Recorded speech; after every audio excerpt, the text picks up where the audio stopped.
दोस्तों, टाटा मोटर्स की बात करें तो यहाँ पे दो बड़ी गुड न्यूज़ निकल के आ रही है, जिनको हम एक एक करके डिस्कस करने जा रहे हैं। आज टाटा मोटर्स के शेयर में अच्छी तेज़ी देखने को मिल रही है, तो इसके पीछे वजह है ये गुड न्यूज़।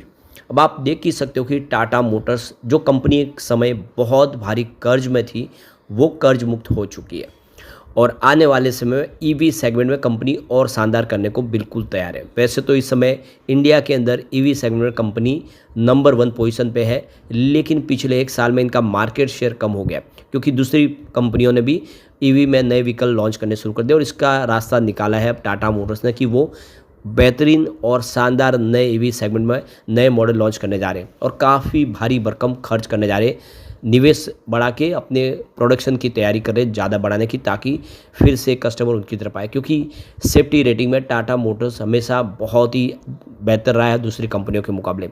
ऐसे में क्या है आगे की संभावना, उसको समझेंगे और बड़े फंड हाउस का रुझान कैसा है स्टॉक को लेकर वो भी जानेंगे। क्योंकि आखिर जो बड़े फंड हाउस जिस स्टॉक में निवेश करते हैं उससे ही रणनीति पता चलती है, क्योंकि रिटेल इन्वेस्टर के पास उतना अनुभव नहीं होता है जितनी रिसर्च टीम इनके पास होती है, उसका अनुभव काफ़ी ज़्यादा होता है। ऐसे में क्या है आगे की संभावना, उसको जानेंगे। लेकिन फ्रेंड्स, उससे पहले अगर आप पहली बार हमारे चैनल पे आए तो चैनल को सब्सक्राइब कर दीजिए, एक बेल आइकॉन दबा दीजिए ताकि जब भी नया वीडियो बने पहला नोटिफिकेशन आपको मिले। वीडियो पसंद आए तो लाइक से ज़रूर कीजिए। चलो फ्रेंड्स, वीडियो स्टार्ट करते हैं। मैं हूँ आपका दोस्त एस.बी. दवे और हमारे अपने चैनल ऑनलाइन कमाई में आपका बहुत बहुत स्वागत है। तो सबसे पहले टाटा मोटर्स के कारोबार की बात करें तो 690 पर स्टॉक आपको दिखाई देगा इस समय 1.08% की शानदार तेज़ी के साथ। अब यहाँ पे गौर करने वाली बात है कि स्टॉक की शुरुआत हल्की सी गिरावट के साथ हुई थी, उसके बाद स्टॉक ने बेहतर प्रदर्शन करना शुरू किया और इस समय दिन के हाई पर है। इसका मतलब यहाँ पे अच्छी खासी खरीदारी हो रही है और इसके पीछे जो सबसे बड़ी जो गुड न्यूज़ है, अमेरिका और यूरोपीय यूनियन के बीच में डील हो गई है, जिसका फ़ायदा टाटा मोटर्स को देखने को मिला है। तो टाटा ग्रुप की पैसेंजर और commercial vehicle unit Tata Motors के शेयर में आप देख सकते हो कि कमजोरी बाजार में भी कल संभल गए थे और इसकी वजह अमेरिका यूरोप यूनियन के बीच कारोबारी सौदे का ऐलान होना है। तो शुरुआती कारोबार में आप देखें तो टाटा मोटर्स शेयर में प्रॉफिट बुकिंग देखने को मिली, लेकिन उसके बाद संभल गए स्टॉक और आप देखें तो बेहतर हुआ। तो इसका पूरा जो श्रेय है वो डील को जा रहा है। तो अमेरिका और यूरोप यूनियन के बीच में अहम कारोबारी सौदा हो चुका है। इसके तहत अब यूरोपीय संघ को अमेरिका भेजी जाने वाली अधिकतर चीज़ों पर अब 15% की टैरिफ से दर लगेगी। यह राहत कारों के निर्यात पर भी मिली है, जिस पर पहले टैरिफ दर 27.5% थी, जो अब कम होकर 15% हो गई है। तो यूएस और यूरोपियन संघ के बीच में जो कारोबारी डील हुई है वह टाटा मोटर्स के लिए काफ़ी अहम है, क्योंकि इसकी subsidies company Jaguar land rover के लिए अमेरिकी मार्केट काफ़ी अहम है। यूके की जैगुआर लैंड रोवर पर पहले से ही यूके निर्यात पर 10% टैरिफ लगा हुआ है, क्योंकि G7 शिखर सम्मेलन के दौरान अमेरिका के साथ एक समझौते पर साइन हो चुके थे।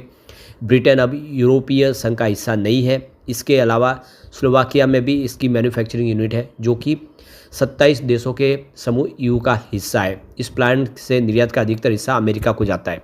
तो ब्रिटेन के साथ पहले डील हो चुकी थी, जिसकी वजह से उसको थोड़ा सा जो राहत तो ऑलरेडी मिल चुकी थी, लेकिन अब यूरोपियन यूनियन के साथ मीटिंग की वजह जो डील हुई है उसकी वजह से देखें तो इनका जो स्लोवाकिया का जो मैन्युफैक्चरिंग यूनिट है उसके लिए भी राहत मिल गई है।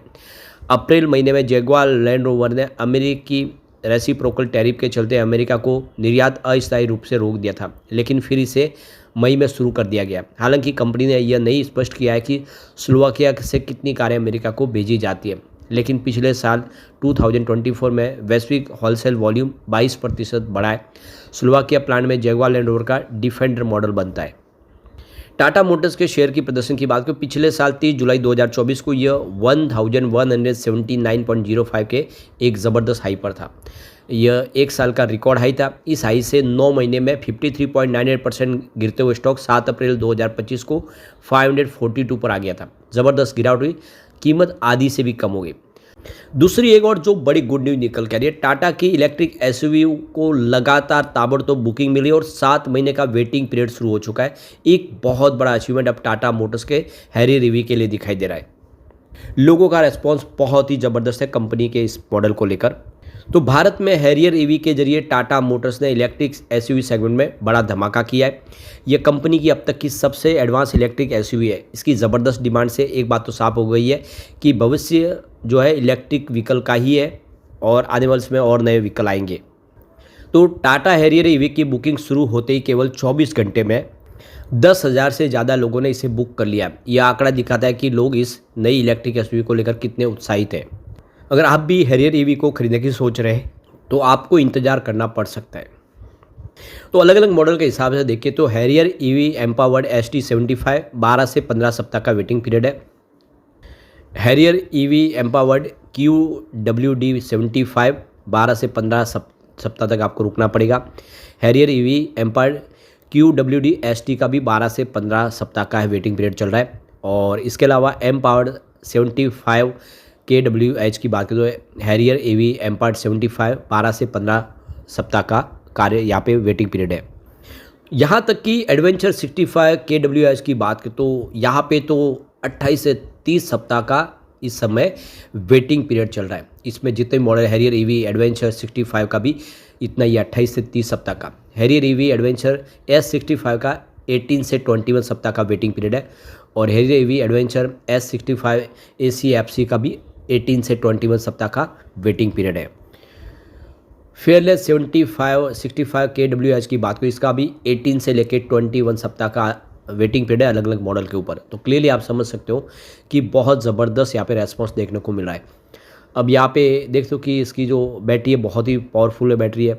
65 KWH की बैटरी पैक है और 75 KWH का बैटरी पैक जो बड़ी रेंज के लिए दिया गया है। इसमें AWD all vehicle drive variant में देखो कि 504 Nm का ज़बरदस्त टॉर्क मिलता है। तो 0 से 100 किलोमीटर की रफ्तार 6.3 सेकंड में ही पकड़ लेती है। ये ईवी सिर्फ 25 मिनट में 120 kWdc फास्ट चार्जर से 20 से 80% चार्ज हो सकती है। ये केवल 15 मिनट की चार्जिंग में 250 किलोमीटर की रेंज ऑफर करती है। ये बहुत बड़ी बात है। कुल मिला के एक बहुत बड़ा अचीवमेंट है और आने वाले समय अब टाटा मोटर्स अपना मार्केट शेयर फिर से बढ़ा सकता है। अब इसकी कुछ स्ट्रेंथ है और कुछ वीकनेस है, उसको समझ लेते हैं। तो जो पहला स्ट्रेंथ है यहाँ पे, company has shown good profit growth of 72.52% for the past 3 year. Second strength है, company has significantly decrease its debt by 5,163 CR। Third strength देखें तो company has maintaining healthy ROE of 20.07% over the past 3 year. The company has an efficient cash conversion cycle of -43.96 days. अगला strength है the company has good cash flow management, CFO PAT stand 2.92। अगला strength है the company has strong degree of operating leverage, average operating leverage stand 11.20। तो ये सारी strength है, बहुत ज़्यादा है। यहाँ पे सिर्फ 2 लिमिटेशन है और वो है the company has shown poor revenue growth of 13.67% for the past 3 year. और सेकेंड है the company is trading at high P of 46.44। कुल मिला के आप देख सकते हो कि टाटा मोटर्स की सेहत ज़बरदस्त है और इसकी रेटिंग भी बहुत अच्छी है। इसकी मास्टर रेटिंग में देखें तो 5 स्टार में से 3 स्टार रेटिंग है, जो ठीक है। EPS स्ट्रेंथ इसकी कमज़ोर है क्योंकि 5 स्टार में से मात्र 2 स्टार की ही रेटिंग है। लेकिन बाहरी डिमांड के मामले में स्टॉक बहुत बेहतर है। 5 स्टार में से 4 स्टार की रेटिंग है। प्राइस स्ट्रेंथ इसकी कमज़ोर है क्योंकि 5 स्टार में से 2 स्टार की रेटिंग है और ग्रुप रैंक के मामले में भी थोड़ी रेटिंग कम है, 5 स्टार में से 2 स्टार की रेटिंग है। ओवरऑल देखें तो प्रदर्शन यहाँ पे ठीक दिख रहा है। यहाँ पे प्रमोटर होल्डिंग 42.57% है। म्यूचुअल फंड की यहाँ पे 10.18% की ज़बरदस्त होल्डिंग है। इंश्योरेंस कंपनी में 6.21% का निवेश किया हुआ है। फॉरेन पोर्टफोलियो इन्वेस्टर कैटेगरी में 17.17% का ज़बरदस्त निवेश है और यहाँ पे इंडिविजुअल इन्वेस्टर का 20.57% का निवेश है। अदर्स का 3.3% का निवेश है। यहाँ पे गौर करने वाली बात है कि जनरल पब्लिक के जितनी होल्डिंग लगभग FI के पास भी है। FI ने जम के खरीदारी की है। यही सारा है कि आने वाले समय टाटा मोटर्स बेहतर कर सकता है। लेकिन फ्रेंड्स, कोई भी इन्वेस्टमेंट करने से पहले अपने फाइनेंशियल एडवाइजर से एडवाइस ले ले या अपना खुद का रिसर्च करें, क्योंकि मैंने वीडियो आपके एजुकेशनल पर्पज़ के लिए ही बनाया। वीडियो पसंद आए तो लाइक से जरूर कीजिए और चैनल को सब्सक्राइब कर दीजिए। Thank you friends.